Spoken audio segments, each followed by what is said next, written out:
let us see how we can convert SBI reward points into Amazon gift card coupon. So open the Yono app and log into your account, and then tap on the accounts and scroll to the right. You will find the My Rewards section at the end on the right.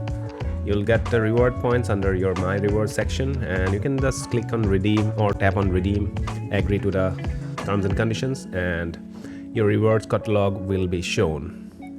You can find any rewards from the catalog available, and in this case for Amazon gift card, the Amazon gift card option is available under the exclusive deals section. So once we go to the exclusive deals section, we will find the Amazon gift card or Amazon e-gift card.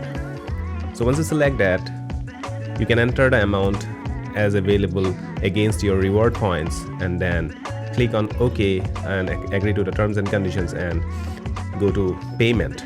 So the payment is done through the points. Once you make the payment OK, you will receive an SMS where you will get an OTP, and you enter the OTP that is received through SMS, and your transaction is done, and you will receive your gift card through email that is registered with SBI app. That is the registered email ID with SBI. You will receive the coupon code for your Amazon gift card. This process is as simple as that. Instead of going to the SBI Rewards app, it can be done using the Yono app.